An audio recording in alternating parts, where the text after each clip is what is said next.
ഏറ്റവും പ്രശസ്തമായ കരിക്കും ക്ഷേത്രത്തിലെ പൊങ്കാല ദിവസമാണ് ഇന്ന്. അപ്പോൾ നമ്മൾ രാവിലെ മുതലേ നമ്മൾ പൊങ്കാലയുടെ വിശേഷങ്ങളെല്ലാം പ്രേക്ഷകരിലേക്ക് എത്തിക്കുന്നുണ്ട്. രാവിലെ കൃത്യം 10:15 ഭണ്ഡാരടുപ്പിൽ നിന്ന് തീ പകർന്നതും തുടർന്ന് ഭക്തർ പൊങ്കാല അർപ്പിച്ചതും ഒക്കെ ഇപ്പം നമുക്ക് കാണാൻ സാധിക്കും. ഒരുപാട് നല്ല ഭക്തജന തിരക്കുണ്ട്. അപ്പോൾ ഈ ഭക്തജന തിരക്കിൽ നിന്ന് തന്നെ നമുക്ക് ഓരോ കൂട്ടം നല്ല സുന്ദരികളായ തരുണീമണികൾ നമുക്ക് കിട്ടിയിട്ടുണ്ട്. നല്ല ഓറഞ്ച് കളർ ബ്ലൗസ് ഒക്കെ ഇട്ട് ഒരുപാട് ചേച്ചിമാർ നമ്മുടെ ഒപ്പമുണ്ട്. അപ്പോൾ അവരുടെ പൊങ്കാല വിശേഷങ്ങൾ ചോദിച്ചു നോക്കാം. ചേച്ചി പേരെന്താ? ഉമാദേവി, ബീന, വാസന്തി, അജിത, ഗീത, രമ, ഉഷ, ജയ. അങ്ങനെ നല്ല അടിപൊളി പേരൊക്കെ ഉള്ള ചേച്ചിമാരാണ്. അപ്പൊ അവർ എവിടെ നിന്നാണ് വരുന്നത്, അവരുടെ വിശേഷങ്ങൾ അവർ തന്നെ പറയും. ആരാ പറയുന്നത് ഈ കൂട്ടത്തില്? ഗീത ചേച്ചി നമ്മളോട് അവരുടെ വിശേഷങ്ങൾ അവരെ പ്രതിനിധീകരിച്ച് പറയും. ഞങ്ങളുടെ അമ്മയുടെ നടയിലൊരു ചാമുണ്ടേശ്വരി ഭജൻസ് എന്ന് പറഞ്ഞൊരു ഗ്രൂപ്പ് തുടങ്ങിയിട്ടുണ്ട്. അതൊരു 10 വർഷമായി ഞങ്ങൾ അമ്മയുടെ നടയിൽ എല്ലാ ഞായറാഴ്ചയും രാവിലെ ഒരു ഭജന നടത്താറുണ്ട്. അങ്ങനെ ഈ ഗ്രൂപ്പിൽ എല്ലാ അംഗങ്ങളെല്ലാം കരിക്കകത്തുള്ളവരും പിന്നെ കാട്ടാക്കട വരെ ഉള്ള ആൾക്കാരാണ് ഇവിടെ ഉള്ളത്. കാട്ടാക്കട എന്റെ നാടാണ്. ആരാണ് കാട്ടാക്കട ഉള്ളത്? കാട്ടാക്കട പൂവച്ചലാണ്. എന്റെ നാടാണ്. ചൂണ്ടുമലയൊക്കെ അറിയോ? ചൂണ്ടുവരയിലാണ്. കാട്ടാക്കട പൂവച്ചലിൽ നിന്നാണ് വരുന്നത്. വീട് എവിടെയാണ്? നമ്മള് അമ്മയ്ക്ക് നേർച്ചയായിട്ട് ഞങ്ങൾ എല്ലാ ഞായറാഴ്ചയും ഒരു ഭക്തിഗാനം അഞ്ജലി അർപ്പിക്കുന്നുണ്ട്. പിന്നെ ഇപ്പോൾ എല്ലാ ഉത്സവത്തിനും ഞങ്ങളൊരു ഭക്തിഗാന പരിപാടി നടത്തുന്നുണ്ട്. ഈ പ്രാവശ്യം ഞങ്ങളൊരു തിരുവാതിരയും കൂടെ അവതരിപ്പിച്ചു. ക്ഷേത്രങ്ങളിലും കൂടാതെ എല്ലാ ക്ഷേത്രങ്ങളിലും ഉത്സവത്തിന് പ്രോഗ്രാം നടത്താറുണ്ട്. ഭക്തിഗാനാലാപനം ചാമുണ്ടേശ്വരി ഭജൻസിന്റെ ഇതിൽ നടത്താറുണ്ട്. എല്ലാവരും പറഞ്ഞത് തന്നെ, ഞാൻ അമ്മയുടെ സഹായമാണ് നമ്മൾ ഇതുവരെ ജീവിച്ചു പോകുന്നത്. ഇപ്പോഴും സന്തോഷമായിട്ട് ജീവിച്ചു പോകുന്നത്. അതാണ് നമ്മളെ വിശ്വാസം. അമ്മയ്ക്ക് വേണ്ടി അർച്ചിക്കാൻ ഞങ്ങൾ എല്ലാ ഞായറാഴ്ച ഇവിടെ വരാറുണ്ട്. നിങ്ങൾ ഇത്രയും പേര് തന്നെയാണ്? അത് ഇനി ഇതിൽ ആൾക്കാരുണ്ടോ? രണ്ടുപേരുണ്ട്.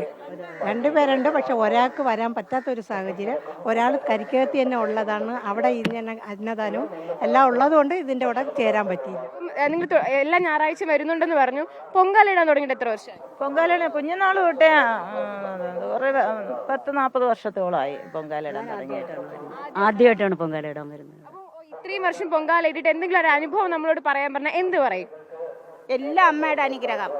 ഇതുവരെ ഇപ്പോൾ ജീവിച്ചു പോകുന്നത് വരെ അമ്മയുടെ അനുഗ്രഹം. അതേ പറയാൻ. അതല്ല, എത്ര വയ്യെങ്കിലും നമുക്ക് പൊങ്കാല സമയത്ത് ഇവിടെ വന്ന് ഇടാൻ സാധിക്കുന്ന അമ്മയുടെ ഒരു ശക്തി കൊണ്ട് മാത്രമാണ്. എന്ത് അസുഖം ഉണ്ടെങ്കിലും ഞങ്ങൾക്ക് ചിലപ്പോൾ ഇരുന്നിട്ട് എണീക്കാൻ പോലും വയ്യാത്ത അവസ്ഥകളുണ്ടായിട്ടുണ്ട്. എന്നാലും ആ പൊങ്കാല സമയത്ത് ഞങ്ങൾ ഇവിടെ വന്ന് ആ പൊങ്കാലയ്ക്ക് ആ സമയമാകുമ്പോൾ ഞങ്ങൾക്ക് വരാൻ പറ്റുന്നു. അതുപോലെ തന്നെ എത്ര സുഖമില്ലാത്ത അവസ്ഥയാണെങ്കിലും ഞങ്ങൾക്ക് പാടാനുള്ള സമയം ആ ഞായറാഴ്ചകളിൽ ചുമയാവട്ടെ ജലദോഷമാവട്ടെ എന്തായാലും അവിടെ വന്നിരുന്ന് പാടുമ്പോൾ ഞങ്ങൾക്ക് തൊണ്ടയ്ക്ക് ഒരു ബുദ്ധിമുട്ടും ഉണ്ടാവില്ല. അമ്മയുടെ നടയിൽ വരാൻ വേണ്ടി ഞങ്ങൾ അപ്പോഴാ 50 to 60+ ആണ്. അപ്പോൾ പോലും ഞങ്ങൾ തറയിലിരിക്കാൻ 1.5 മണിക്കൂർ 2 മണിക്കൂറൊക്കെ നമുക്ക് തറയിരിക്കാൻ പറ്റുന്നത് ഭയങ്കര ചമ്മണം പണിഞ്ഞിരിക്കാൻ പറ്റുന്നത് തന്നെ അമ്മയുടെ അനുഗ്രഹം. അതൊരു വല്ലാത്തൊരു ഫീലാണ്. അപ്പൊ ഇതാണ് നിങ്ങളുടെ എല്ലാവരും സൗന്ദര്യത്തിന്റെ രഹസ്യം അല്ലേ? അതാണോ? അപ്പോൾ എന്തായാലും നിങ്ങൾ നല്ല കലാബോധമുള്ളവരാണ്, എല്ലാം ചെയ്യുന്നവരാണ്. അപ്പൊ നമുക്ക് വേണ്ടിയിട്ട് ഒരു പാട്ടുകൂടെ പാടില്ലേ? തീർച്ചയായിട്ടും. അപ്പൊ ഇനി നമുക്ക് അവരൊരു പാട്ടുകൂടെ കേൾക്കാം. കരിക്കകത്തമ്മ കനിവേകുമമ്മ ചന്ദനത്തിൻ പൊൻപ്രഭ തൂകുമമ്മ. കരിക്കകത്തമ്മ കനിവേകുമമ്മ ചന്ദനത്തിൻ പൊൻപ്രഭ തൂകുമമ്മ. ബാലയായി ചാമുണ്ടിയായി നാടിനെങ്ങും ഐശ്വര്യമേകുമമ്മ.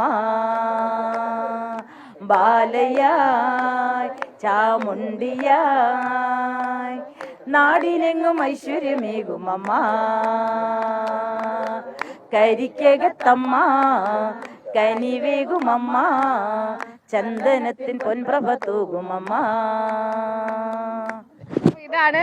എന്തായാലും വളരെ സന്തോഷം ഇങ്ങനെ ഒരു കൂട്ടത്തിൽ പരിചയപ്പെടുന്നതിന് വളരെ സന്തോഷം. അപ്പൊ ഇനി അടുത്ത പൊങ്കാലയ്ക്ക് നമുക്ക് കാണാം. ശരി.